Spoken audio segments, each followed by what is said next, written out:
आलस की कीमत। दिन के 12 बज रहे थे, लेकिन सोहन अभी भी सो रहा था। उसकी माँ सुमित्रा ने आवाज़ दी, उठ जा बेटा, देख सूरज सर पर चढ़ आया है, कब तक सोता रहेगा। लेकिन सोहन पर कोई असर नहीं हुआ। वह चादर से मुंह ढककर दोबारा सो गया। कुछ देर बाद उसे खाने की खुशबू आने लगी। दाल में तड़का लगते ही उसे जोर से भूख लगने लगी। सोहन उठा और सीधा माँ के पास रसोई में पहुँच गया। माँ, क्या बनाया है? पहले जाकर नहा, फिर आना रसोई में। दाल चावल बनाए। दाल चावल सोहन को बहुत पसंद है। वह फटाफट आंगन में गया और हैंडपंप से बाल्टी भरने लगा। इसी बीच उसे याद आया कि उसे दांत तो मांजे ही नहीं। उसने फटाफट मंजन लेकर दांतों को रगड़ लिया और मग्गा साबुन लेकर बैठ गया नहाने। जल्दी से नहाकर कपड़े पहनकर रसोई में पहुंच गया। तब तक खाना तैयार हो चुका था। माँ ने खाना परोस दिया। खाना बहुत ही स्वादिष्ट बना था। सोहन ने भरपेट खाना खाया। खाना खाकर उठा तो माँ ने टोक दिया, आप कहाँ चल दिया? माँ, लगता है खाना कुछ ज़्यादा ही खा लिया, तो बहुत तेज नींद आ रही है। मैं तो सोने जा रहा हूँ। हे भगवान, अभी 1 घंटे पहले ही तो सोकर उठा है। तुझे बस सारा दिन यही काम है, उठो, खाओ और सो जाओ। तुझे पता है तेरे पिता खेत में कितनी मेहनत करते हैं और हमें 2 वक्त की रोटी मिलती है। कुछ नहीं तो जाकर उनकी मदद ही कर दिया कर।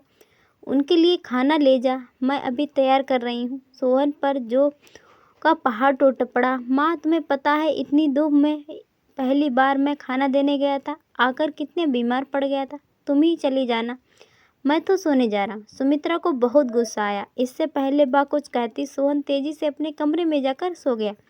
सुमित्रा खाना लेकर खेत पर पहुंची। कबीरदास बहुत मेहनत से खेत जोत रहे थे। सुनो जी, पहले खाना खा लेते। अरे तुम इतनी धूप में क्यों परेशान हो रही?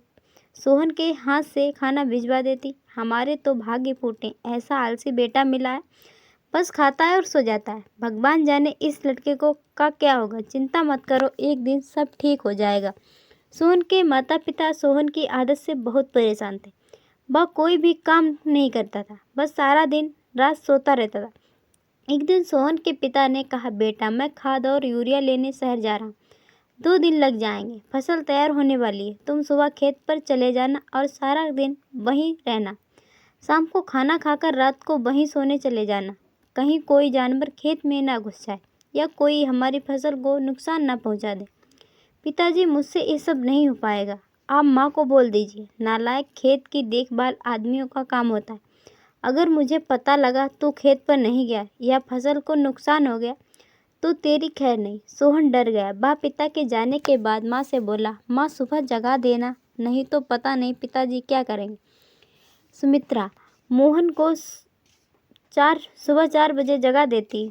सोहन हाथ में फावड़ा लेकर खेत में पहुंच जाता। वहां जाकर देखता है चारों तरफ ठंडी हवा चल रही। वह एक पेड़ के नीचे बैठ जाता। तभी उसे हल्की हल्की रोशनी नजर आती। पूरा खेत लाल रोशनी से भर जाता है।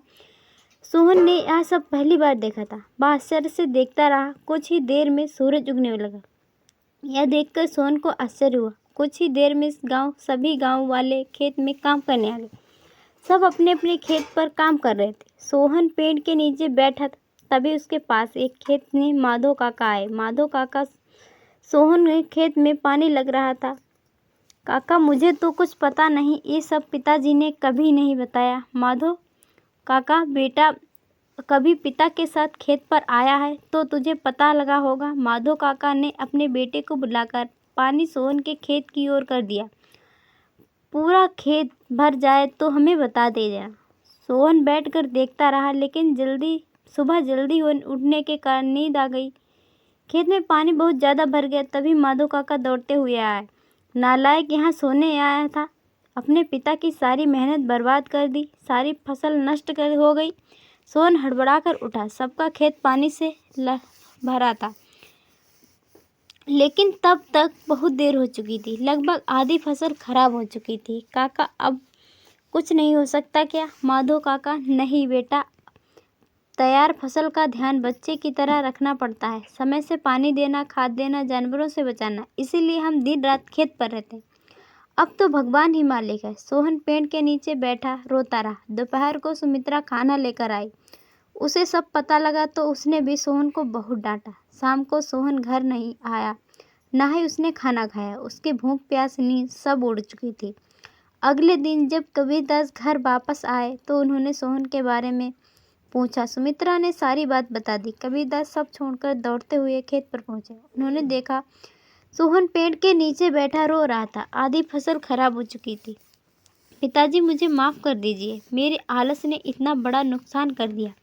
आप चाहें तो मुझे पीट लीजिए, नहीं तुझे मारने से फसल ठीक नहीं होगी। वादा कर आज के बाद कभी आलस नहीं करेगा। चल अब घर चल, बात करेंगे। दोनों घर आ जाते हैं। सोहन की आंखों से आंसू बह रहे थे। सुमित्रा ने उसे खाना दिया लेकिन उसने खाया नहीं और वह अपने कमरे में जाकर रोने लगा।